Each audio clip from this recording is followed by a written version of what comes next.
मेरी बहनों, कान खोल करके सुन लो, फेसबुक के ऊपर, व्हाट्सएप के ऊपर और सोशल मीडिया के ऊपर आई लव यू बोलने वाला और मोहब्बत का इजहार करने वाला आपके जिस्म तक पहुंचना चाहता है। बस वो सिर्फ उसकी निगाहें आपके शरीर की तरफ है, उसका निशाना आपका जिस्म है, वो अपने हवस की प्यास को बुझाना चाहता है। इस्लाम में प्यार का सिर्फ एक तस्वुर है। इस्लाम की नजर में प्यार वो होता है जो शादी के बाद होता है, जो मियाँ बीवी के बीच में होता है, जो जायज और हलाल रिश्ते के जरिए होता है। मेरी प्यारी बहनों, कभी किसी की नाजायज मोहब्बत न बनना। मेरे भाइयों, कभी सोशल मीडिया पर किसी की बहन बेटी को फंसाने की कोशिश न करना। अगर आज तुम किसी की बहन बेटी को फंसा रहे हो, कल तुम्हारी बहन के दरवाजे पर भी कोई दस्तक दे रहा होगा, कल तुम्हारी बेटी के दरवाजे पर भी कोई दस्तक दे रहा होगा। उस अंजाम के लिए भी तुम तैयार रहना। अगर आज किसी की बहन बेटी की इज्जत पर तुम हमला करने जा रहे हो, कल तुम्हारी बहन बेटी की इज्जत पर भी कोई हमला करने की तैयारी कर रहा होगा, ये सोच लेना।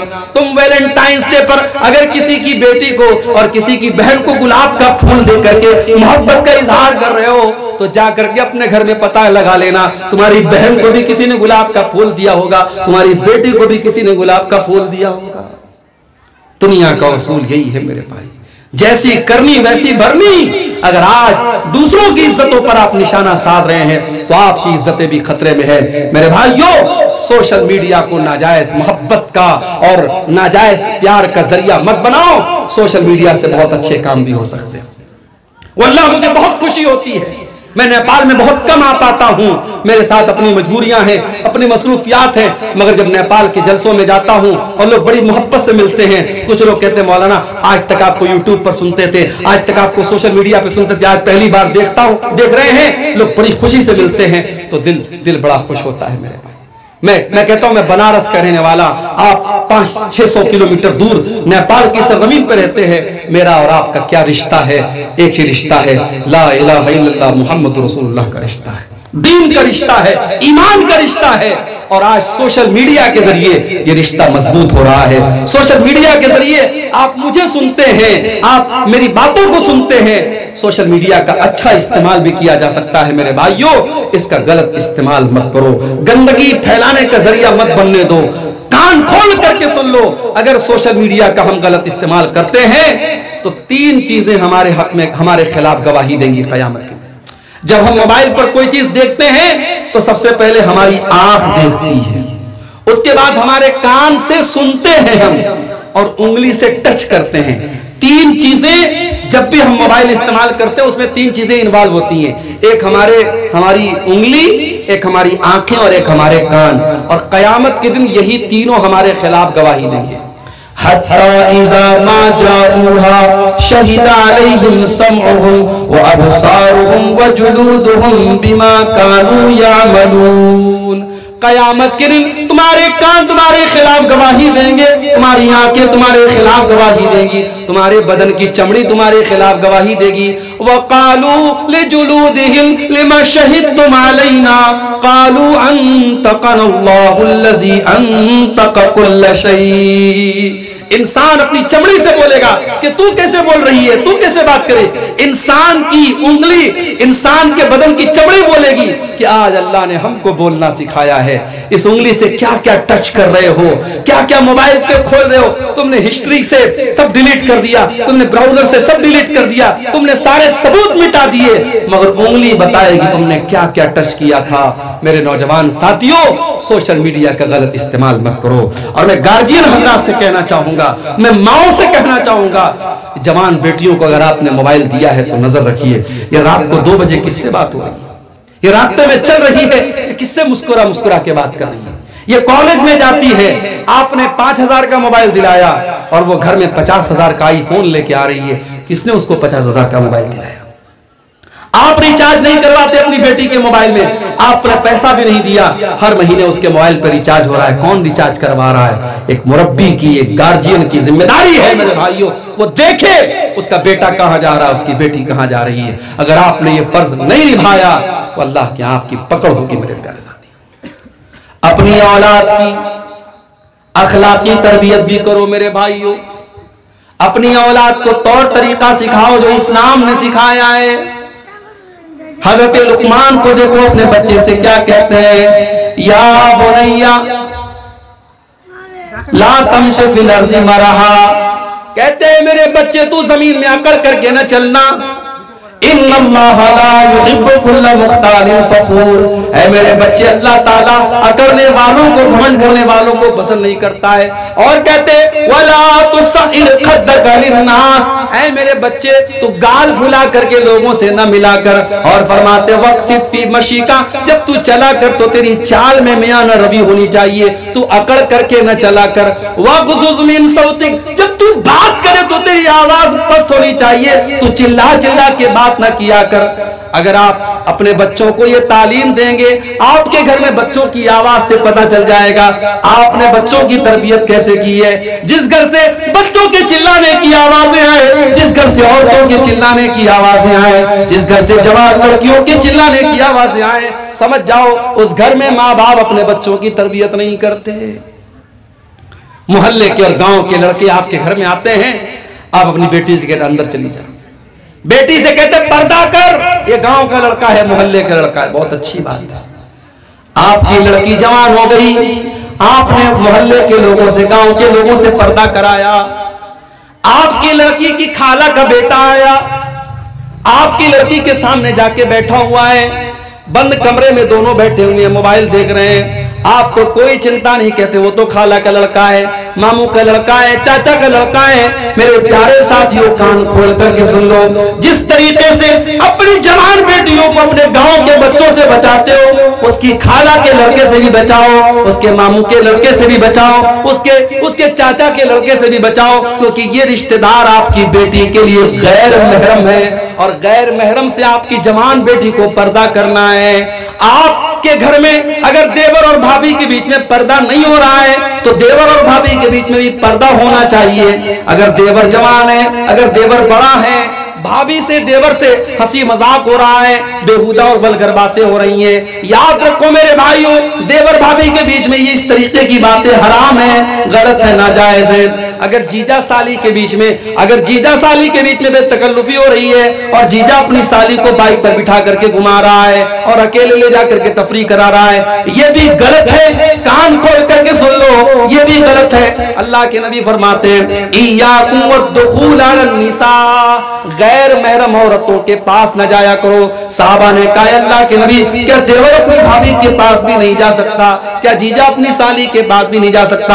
आपने फरमाया अलहम वल मौत, देवर तो अपनी भाभी के लिए मौत है, जीजा तो अपनी साली के लिए मौत है। यानी ये वो रिश्ते हैं जिन रिश्तों को आदमी समझता है, बहुत हल्के में लेता है, मगर ये रिश्ते घर को बर्बाद कर देते हैं, ये रिश्ते रिश्तों को तार तार कर देते हैं। इसलिए देवर और भाभी के बीच में और जीजा और साली के बीच में भी एक पर्दा होना चाहिए, एक पाबंदी होनी चाहिए। मेरे भाइयों, हमें और आपको अपने घर की तरबियत इस तरीके से करनी चाहिए। और आगे बढ़िए, माँ बाप की जिम्मेदारी बता रहा हूं। बच्चे जवान हो जाएं, उनके बिस्तर अलग कर दो। अल्लाह के नबी फरमाते जब तुम्हारे बच्चे 10 साल के हो जाएं, बिस्तर अलग कर दो। अरे अल्लाह के नबी, बात समझ में नहीं आ रही है। अभी तो मेरा बेटा 10 साल का हुआ है, अभी तो मेरी बेटी 10 साल की हुई है, 10 साल के बच्चे का बिस्तर अलग क्यों करवा रहे हैं अल्लाह के नबी? मेरे प्यारे साथियों, इस्लाम अल्लाह का दीन है।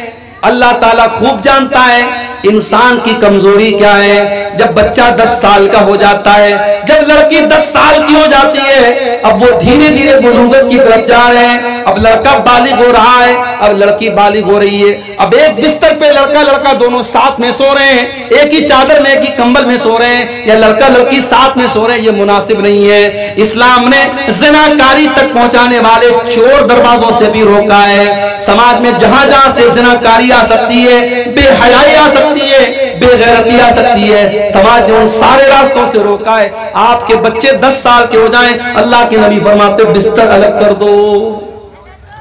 बच्चा जवान हो गया, 18 साल का हो गया, 20 साल का हो गया, अब शादी करा दो। अरे मौलवी साहब, ऐसे कैसे शादी करा दें? एक ही तो बेटा है, हम अपनी बेटे की शादी ऐसी लड़की से कराएंगे जो पूरे नेपाल में सबसे खूबसूरत और सबसे स्मार्ट हो। बहन कहती है मैं अपने भाई के लिए ऐसी दुल्हन लाऊंगी जो पूरे समाज में, पूरे गांव में सबसे इकलौती दुल्हन हो, सबसे A1 पीस हो। मेरी प्यारी बहनों, अपने भाई के लिए ऐसी दुल्हन लाने में कितना टाइम लगाओगी? लड़का 20 साल का था, बहन ने अपने भाई के लिए भाभी तलाश करना शुरू किया। लड़का 35 साल का हो गया, लेकिन लड़की को अपने भाई के लिए अपनी मनपसंद भाभी न मिल सकी। मेरे प्यारे साथियों, ऐसा न करो। अपने लड़कों और लड़कियों की सही वक्त पर शादी करा दो। कान खोल करके सुन लो, मैं बड़े साफ अल्फाज में बोलता हूं, ये नबी का दौर नहीं है, ये सहाबा का दौर नहीं है, ये कयामत के करीब का दौर है, ये फितरों का दौर है, ये बेहयाई का दौर है, ये बेशर्मी का दौर है, ये ज़िनाकारी का दौर है। आपके इसी नेपाल की धरती पर पूरी दुनिया से लोग तफरीह करने आते हैं और तफरीह के नाम पर अय्याशियां करके जाते हैं। इसी इलाके में हम और आप भी रहते हैं। मेरे भाइयों, हमें अपनी नौजवान नस्ल को अगर इस गंदगी से बचाना है, अपने बच्चों को बचाना है, अपनी बच्चियों को बचाना है, कान खोल करके सुन लो मेरे भाइयों, हमें अपने बच्चों की सही टाइम पर शादी करनी पड़ेगी। लड़का 18-20 साल का हो गया, लड़की जवान हो गई, उसकी शादी करा दो और बहुत शर्तें मत लगाओ। लड़का अगर दीनदार मिल गया, लड़की दीनदार मिल गई, अगर खूबसूरती में कुछ कमी भी है, अगर खानदान और बिरादरी बहुत आपके लेवल के बराबर, भाई ये बिरादरी क्या चीज होती है, ये खानदान क्या चीज होता है। अगर लड़का दीनदार है, लड़की दीनदार है, अगर आपके स्टेटस से कुछ कमजोर भी है तो इंशाल्लाह वो मैनेज हो जाएगा। लेकिन आपने बिरादरी देख ली, आपने खानदान देख लिया, आपने दौलत देख ली, लेकिन अगर आपने दीनदारी नहीं देखी तो बर्बादी हाथ लगेगी मेरे भाइयों। इसीलिए अल्लाह के नबी फरमाते हैं, जब औरत का निकाह होता है तो 4 चीजें औरत के अंदर देखी जाती हैं। ले मालिहा व ले हसबिहा व ले जमालिहा व ले दीनिहा। लड़की के अंदर माल देखा जाता है, खूबसूरती देखी जाती है, और इसी तरीके से खानदान देखा जाता है और दीनदारी देखी जाती है। अल्लाह के नबी फरमाते हैं, फज़फर बिज़ाति दीन, दीनदार लड़की को तुम शादी करके घर में लेके आ जाओ, कामयाब हो जाओगे। दीनदार लड़की अपने घर में लाओ, फिर देखो घर का क्या हाल होता है। आज सास बहू में, देवरानी जेठानी में, ननद और भाभी में ये जो झगड़े चल रहे हैं, ये घरों की बरकत क्यों खत्म हो गई? क्योंकि आप बिरादरी देखते हैं, आप खानदान देखते हैं, आप माल देखते हैं, दीनदारी कोई नहीं देखता। मेरे भाइयों, कितनी दीनदार लड़कियां हैं बेचारी, अच्छे रिश्ते उनको नहीं मिल रहे। क्यों? बाप गरीब है, घर कमजोर है, घर छोटा है, घर अच्छा नहीं है। मैं कहता हूं लड़की का घर, लड़की का खानदान और लड़की की बिरादरी, ये तमाम चीजें बाद में, पहले लड़की की दीनदारी देखो, और दीनदार लड़की है तो शादी कर दो। इसी तरीके से अपनी बेटी के लिए जब दामाद तलाश करने जाओ, अगर लड़का दीनदार है, बहुत ज्यादा पैसा नहीं कमा रहा है, बस खा कमा रहा है, आपकी बच्ची को, आपकी बेटी को सुखी रखेगा, खुश रखेगा, शादी कर दो मेरे भाई। ये मत सोचो कि मेरी जितनी बड़ी बिल्डिंग है उतनी बड़ी बिल्डिंग मिलेगी तब करूंगा, मेरा जितना बड़ा बिजनेस है उतना बड़ा बिजनेस मिलेगा तब करूंगा।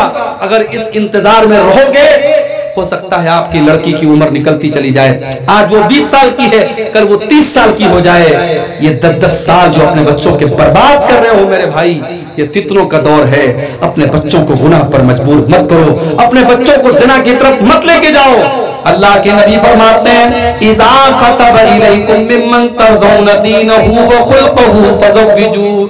जब तुम्हारे लड़कों के लिए, जब तुम्हारी लड़कियों के लिए ऐसा रिश्ता आ जाए, लड़का दीनदार है, लड़का बाखलाक है, अपनी लड़कियों की शादी कर दो। ऐसा अगर तुम नहीं करोगे, तकुन फितनतुन फिल अर्दि व फसादुन अरीज़, तो जमीन के अंदर फितना फैल जाएगा, फसाद फैल जाएगा।